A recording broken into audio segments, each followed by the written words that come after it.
a Pulitzer, had been tracking Ouroboros for months. They aren't looking for a cure, Sam.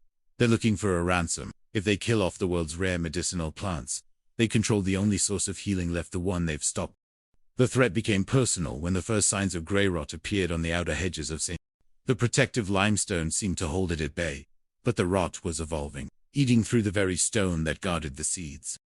"We need a catalyst," Boniface argued, her hands flying over her retorts. "The apostle seeds are the only defense, but they are too slow. We need something to accelerate the indigo's immune response."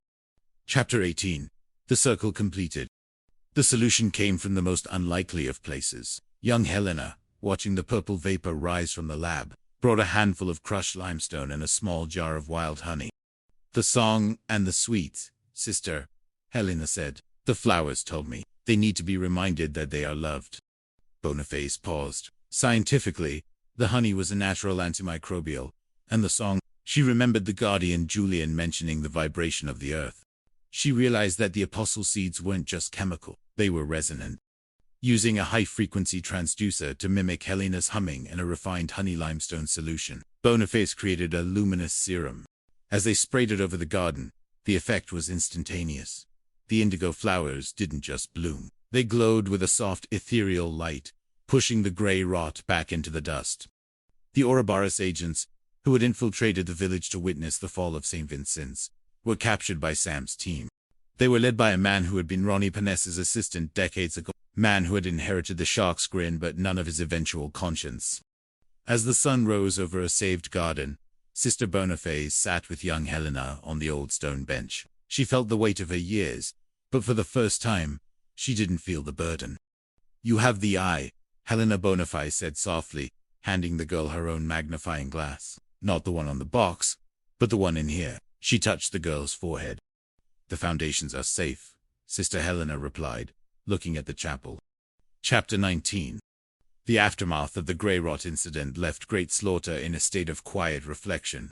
While the world celebrated the luminous serum, Sister Boniface spent long nights in the archives, accompanied by young Helena. They were searching for the original journals of Sister Helena, the archaeologist, hoping to find the true source of the apostle seeds. One evening, tucked inside the hollowed-out spine of a 16th-century prayer book, Helena's nimble fingers found a hidden compartment. It contained a single, yellowed photograph and a handwritten letter dated 1944. The photograph showed a young Helena standing beside a man in a military uniform. He had a kind, tired face and the unmistakable gaze of a scholar. On the back, it simply said, "For the future of the world. With love, Elias." "Who was he, sister?" Helena asked, her voice hushed. "Elias Thorne," Boniface whispered, the name tasting like old secrets. "He was a botanist during the war. He worked on secret project to find natural cures for the soldiers. It seems Helena and Elias found the seeds together in the Middle East. They weren't just archaeological artifacts. They were a pact between a soldier and a nun to ensure that healing would always outlast the weapons of war." The letter revealed that Elias had died shortly after the photograph was taken, leaving Helena as the sole guardian of the seeds. She had brought them back to St. Vincent's, hiding them behind the Earl's plaque, waiting for a time when science would be advanced, and newfound hearts would be pure enough to use them correctly. Chapter 20. The Trial of the Centuries. The discovery of Elias Thorne's involvement triggered a new legal challenge. A man claiming to be Elias's great-grandson, Arthur Thorne, filed a lawsuit against the claiming ownership of the seeds and all the research derived from them. Arthur Thorne wasn't a scholar. He was a venture capitalist with a reputation for stripping companies of their assets.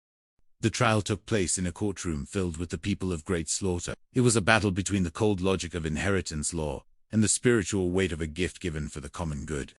Sam Gillespie, now retired but still a formidable presence, sat beside Ruth in the front row. Ruth had been investigating Arthur Thorne's connections and had found a trail of bank accounts leading back to the remnants of Ouroboros. "They aren't just looking for money," Ruth whispered to Sam. "They're looking for a legal way to seize the source. If they win, they don't just own the seeds. They own the right to decide who lives and who dies."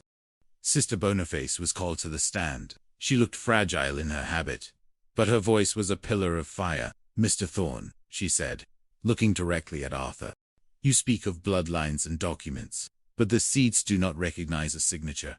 They recognize a soul. They failed to bloom for the shark, and they withered for the greed of Apex. They only bloom when they are shared.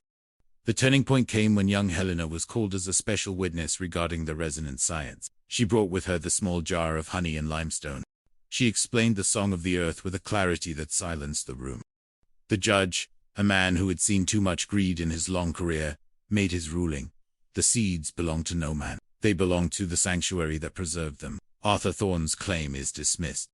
Chapter 21. The Final Bloom.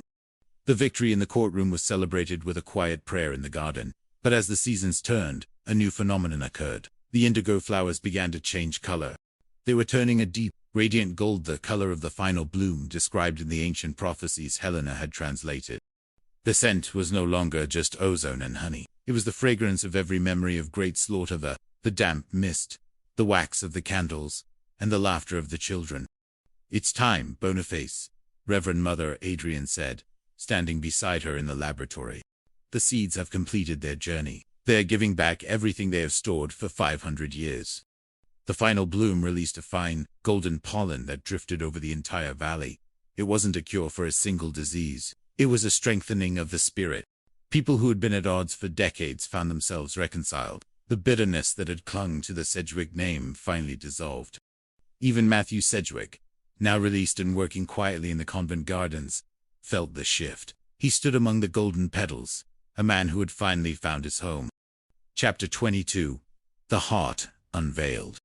Sister Boniface sat at her desk, finishing the final entry in her laboratory log. She was 90 years old, and her eyes were tired, but her heart was light. Young Helena, now a graduate of Oxford, and a renowned scientist in her own right, stood behind her, her hands on the old nun's shoulders. "The secret wasn't in the chemistry, was it, sister?" Helena asked. "The chemistry was only the language," dear Boniface replied. "The secret was the love." Helena and Elias, Sam and Ruth, the town and the convent. We are all part of the same stone, and the stone is finally transparent.